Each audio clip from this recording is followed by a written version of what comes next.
Hey, how are you? Mr. Gallagher back here with another little mini unit on AP Psychology. And today we're going to break up Unit 8B, Part 1, in the treatment of psychological disorders. So get on board. Here we go.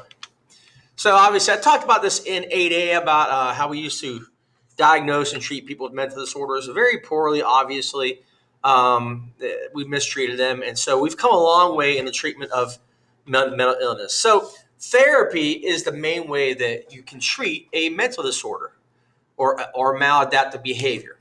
Psychotherapy, remember psychotherapy, psychoanalysis, anything with the psycho in front of it is kind of related to Freud. So it's an emotionally charged interaction between a therapist and a patient who's suffering psychological difficulties. During this session, they hope to uncover underlying causes for this behavior. The biomedical therapy is medication. All right, it can be medication with therapy to treat it. And the eclectic approach is a blend of all different therapies: cognitive therapy, behavioral therapy, biomedical therapy, psychoanalysis, you name it, it's there. Eclectic is changing. So psychoanalysis is the main psychotherapy treatment where a therapist will use free association, addressing resistances, dreams, transferences, or anything that will allow the patient to gain insight into some unconscious motives that could be fueling their behavior.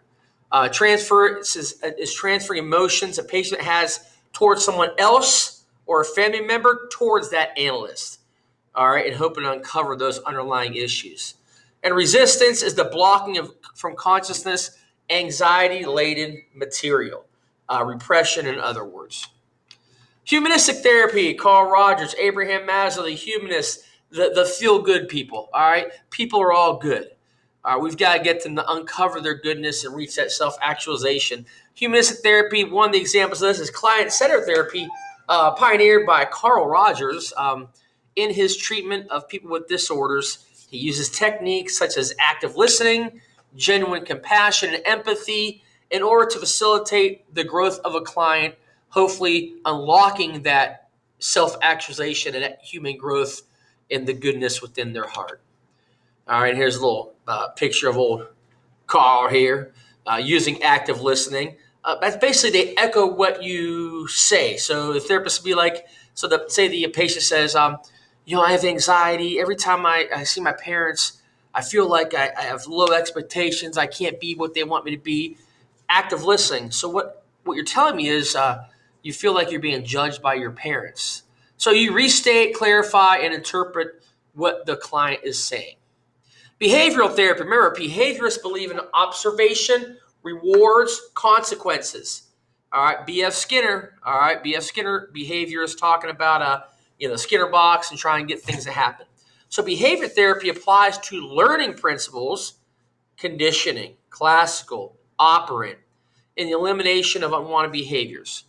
Counter conditioning, you associate new responses to stimuli that trigger unwanted behaviors.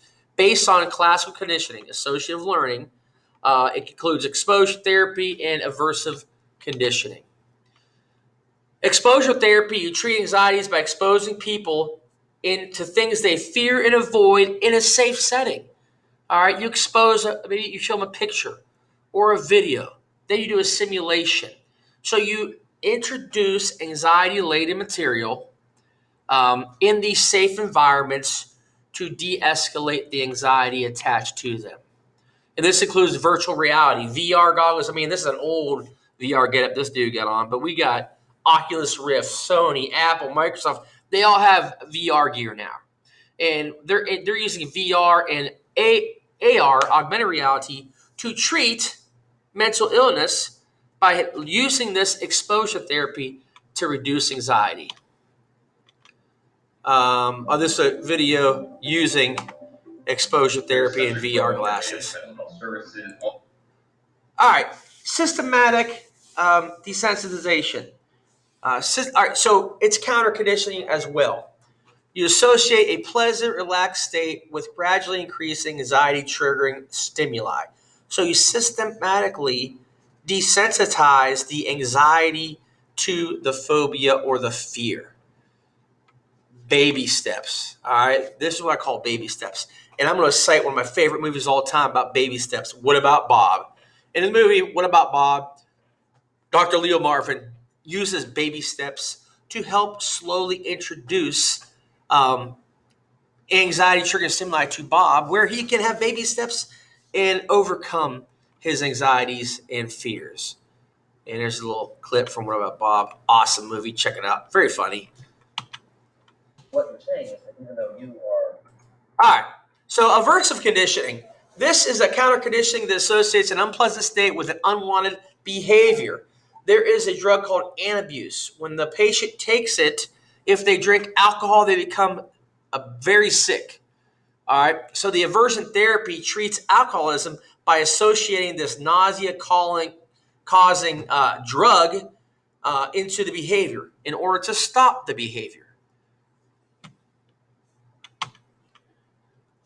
Token economy is behavior therapy where you basically give rewards. Simple. You do something good, you overcome a fear, you get a treat or a reward for it. Cognitive therapy is different. Remember, cognition is mental process, the gears turning. In cognitive therapy, you try and get the patient to change the way they think about things. More adaptive ways to think and act when dealing with anxiety-causing stimuli or events. By changing this thinking patterns, you're able to overcome the maladaptive behavior and hopefully treat the disorder or the fear or phobia. Cognition. Cognitive therapy change the way people think. Cognitive behavioral therapy is an integrated therapy that combines cognitive therapy, change self-defeating thinking, with behavior therapy. You can introduce token economies or punishment or rewards, you name it. And here is an example of ABC model of cognitive behavioral therapy. All right, last type of therapy we're talking about for part 1 of Unit 8B is family therapy. It treats the family system, the family dynamic, the group dynamic. Now, this is important because they say in psychology that the most powerful member of the family is the sickest one. So therapists in group and family counseling use this to address issues together as a family unit. All right, and if you think about it, the sickest person in the family is the strongest, most powerful, because they control the dynamic and the environment of the family with their sickness, with their illness, with their debilitating disease, whatever it is. So attempts to guide family members towards positive relationships and improve communication. All right, so that's going to do it for part 1 of Unit 8B. Until next time, Mr. Gallagher, I'm out.